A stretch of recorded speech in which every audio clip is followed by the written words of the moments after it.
ಪಟ್ಟಣದಲ್ಲಿ ಕಳೆದೊಂದು ವಾರದಿಂದ ನಡೆಯುತ್ತಿರುವ ಶ್ರೀ ವಾರಾಹಿ ಮಾರಮ್ಮನವರ ಜಾತ್ರಾ ಮಹೋತ್ಸವದ ಅಂಗವಾಗಿ ಕೊಂಡೋತ್ಸವ ಜರುಗಿದ ಬಳಿಕ ವಿವಿಧ ಸಮುದಾಯದವರು ತಂಪಿನ ಪೂಜೆಯನ್ನು ನೆರವೇರಿಸಿದ್ದು, ಅದರಂತೆ ಪಟ್ಟಣದ ಮಡಿವಾಳ ಸಮುದಾಯದವರಿಂದ ಮಾರಮ್ಮ ತಾಯಿಗೆ ತಂಪಿನ ಪೂಜೆಯನ್ನು ನಡೆಸಲಾಯಿತು. ಪಟ್ಟಣದ ಶಿವಾಜಿ ರಸ್ತೆಯಲ್ಲಿ ನೆಲೆಸಿರುವ ಮಡಿವಾಳ ಸಮುದಾಯದವರು ಆ ರಸ್ತೆಯಿಂದ ಮೆರವಣಿಗೆ ಮುಖಾಂತರ ಸತ್ತಿಗೆ ವೀರಗಾಸೆ ಮಂಗಳವಾದ್ಯ ಜೊತೆ ಹೊರಟು ಬಸ್ ನಿಲ್ದಾಣದ ಮೂಲಕ ತೆರಳಿ ಮೊದಲನೇ ಮುಖ್ಯ ರಸ್ತೆಯಲ್ಲಿರುವ ಮಾರಮ್ಮ ದೇವಾಲಯಕ್ಕೆ ತಲುಪಿದರು. ಬಳಿಕ ದೇವಾಲಯದಲ್ಲಿ ಪೂಜೆಯನ್ನು ನೆರವೇರಿಸಿದರು. ನಂತರ ಪ್ರಸಾದ ವಿನಿಯೋಗವನ್ನು ಮಡಿವಾಳ ಸಮುದಾಯದ ವತಿಯಿಂದ ದೇವಾಲಯಕ್ಕೆ ಬಂದ ಭಕ್ತಾದಿಗಳಿಗೆ ಹಮ್ಮಿಕೊಳ್ಳಲಾಯಿತು.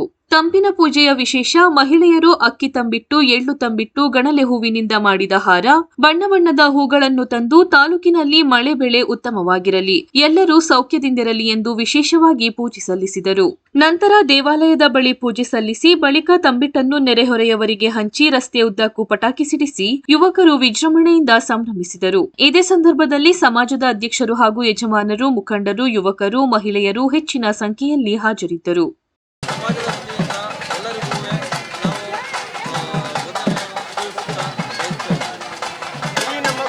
ತಾಲೂಕಿನ ಕುಲಬಾಂಧವರಿಗೆ, ಎಲ್ಲ ಕೋಮಿನ ಯಜಮಾನರುಗಳಿಗೆ, ಕುಲಬಾಂಧವರಿಗೆ ನಮಸ್ಕಾರ ಹೊಂದುತ್ತಾ, ಇಡೀ ನಮ್ಮ ತಾಲೂಕಿನ ಶ್ರೀ ವಾರಾಹಿ ಮಾರಮ್ಮನ ಹಬ್ಬವನ್ನು ಆಚರಿಸಿ ನಿನ್ನೆ ಅದ್ದೂರಿಯಾಗಿ ನಿನ್ನೆ 4 ದಿವಸದಿಂದ ಕೂಡ ಭಾರಿ ಅದ್ದೂರಿಯಾಗಿ ಕಾರ್ಯಕ್ರಮವನ್ನು ಓಡಿಸಿ ಎಲ್ಲ ಜನ ಕೂಡ ಭಾರಿ ಸಂತೋಷದಿಂದ ಕಾರ್ಯಕ್ರಮವನ್ನು ಆಚರಿಸಿದರೆ, ತಾಯಿ ಸೇವೆಯನ್ನು ಮಾಡಿದ್ದಾರೆ.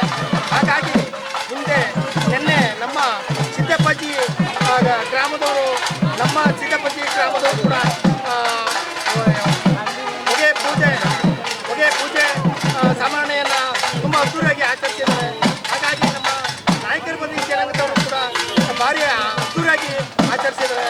ನಮ್ಮ ಕುರುಬ ಜನಾಂಗದ ಸ್ವಾಮಿ, ಎಲ್ಲ ಜನಾಂಗದ ಸುಧಾ ಅವರು ಭಾರಿ ಅದ್ದೂರಿಯಾಗಿ ಕಾರ್ಯಕ್ರಮ ಯಶಸ್ವಿ ಕಳಿಸಿ ನಮ್ಮ ಈ ದಿನ ನಮ್ಮ ಕುಲಬಾಂಧವ್ರ ಮಡಿವಾಳ ಮಾಚಪ್ಪನ ಕುಲಬಾಂಧವರು ಎಲ್ಲರೂ ಸೇರಿ ನಮ್ಮ ಒಂದು ತಂಪು ಕೊಡ್ಬೇಕಂದ್ರೆ, ಇಡೀ ಮಾರಮ್ಮನ ಉತ್ಸವಕ್ಕೆ ನಾವು ಇವತ್ತು ತಂಪು ಕೊಡ್ಬೇಕಂದ್ರೆ ನಮ್ಮ ಕುಲಬಾಂಧವರು ಕೂಡ ಎಲ್ಲ ಸೇರಿ ಇವತ್ತು ಅದ್ದೂರಿಯಾಗಿ ಸಮಾರಂಭವಾಗಿ ನಮ್ಮ ಯುವಕರ ಸಂಘದ ಹುಡುಗರು ಕೂಡ ಎಲ್ಲ ಸೇರಿ ನಾವು ಒಂದು ಪೂಜೆಯನ್ನು ಸಲ್ಲಿಸ್ತಾ ಇದ್ದೀವಿ. ಇಡೀ ತಾಲೂಕಿನ ಜನಕ್ಕೆ ನಮಸ್ಕಾರ ಸಲ್ಲಿಸ್ತಾ ಭಾರಿ ಶಾಂತಿ ರೀತಿಯಿಂದ ನಡೆದ್ರಿಂದ ನಾವು 90 ವರ್ಷಗಳ ನಂತರ ನಡೆದಿರುವಂಥ ನಮ್ಮ ಇಚ್ಚಿನಕೋಟೆ ಟೌನಲ್ಲಿ ವಾರಾಹಿ ಮಾರಮ್ಮನವರ ಒಂದು ಏನು ಕೊಂಡೋತ್ಸವ ನಡೆದಿದೆ. ಈ ಕೊಂಡೋತ್ಸವದಿಂದ ನಮ್ಮ ತಾಲೂಕಿನ ಎಲ್ಲ ಸರ್ವ ಜನಾಂಗರಿಗೂ, ಎಲ್ಲ ಮಕ್ಕಳು ಮರಿಗಳಿಗೆಲ್ಲರಿಗೂ ಬೆಳೆ ಒಳ್ಳೆಯದಾಗಿ ಮತ್ತು ಆಯಸ್ಸು ಆರೋಗ್ಯವನ್ನು ಕೊಟ್ಟು ಕಾಪಾಡಬೇಕು ಆ ತಾಯಿ. ಮತ್ತು ನಮ್ಮ ತಾಲೂಕಿಗೆ ಹೆಚ್ಚಿನ ಮಳೆ ಬೆಳೆಯಾಗಿ ಎಲ್ಲ ಸಮೃದ್ಧಿ ಇರಬೇಕು ಅಂತ ನಾವು ಆ ದೇವರಲ್ಲಿ ತಾಯಿಯನ್ನೇ ಪ್ರಾರ್ಥನೆ ಮಾಡ್ತೇವೆ. ಅದು ಅಲ್ಲದೆ ಇವತ್ತು ನಮ್ಮ ಮಡಿವಾಳ ಸಮಾಜದ ಕುಲಬಾಂಧವರಿಂದ ಇವತ್ತು ತಂಪಿನ ಒಂದು ಪೂಜೆ ಇದೆ. ಈ ಪೂಜೆಗೆ ಎಲ್ಲ ನಮ್ಮ ಮಡಿವಾಳಿನ ಟೌನ್ನ ಎಲ್ಲ ಮಡಿವಾಳ ಸಮಾಜದ ಬಂಧುಗಳು, ಹಿರಿಯರು, ಎಲ್ಲ ಸಮಾಜದ ಇಲ್ಲಿ ಎಲ್ಲ ವ್ಯಕ್ತಿಗಳು ಇಲ್ಲಿ ತಂಪಿನ ಪೂಜೆ ಕಾರ್ಯಕ್ರಮವನ್ನು ಇವತ್ತು ಹಮ್ಮಿಕೊಂಡಿದ್ದೀವಿ. ಈಗ ದೇವಸ್ಥಾನಕ್ಕೆ ಹೋಗ್ತಿದ್ದಾರೆ. ನಮ್ಮ ಎಚ್ಡಿಕೋಟೆ ಟೌನ್ನಲ್ಲಿ ಇವತ್ತು ರಸ್ತೆಯಲ್ಲಿ ಸಾರ್ವಜನಿಕ ಒಳ್ಳೆಯದಾಗಲಿ, ಎಲ್ಲ ಕುಲಬಾಂಧವರಿಗೆ ಮತ್ತು ಟೌನಲ್ಲಿರುವವರಿಗೆ ಒಳ್ಳೆಯದಾಗಲಿ ವಿಜೃಂಭಣೆ.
ವಾ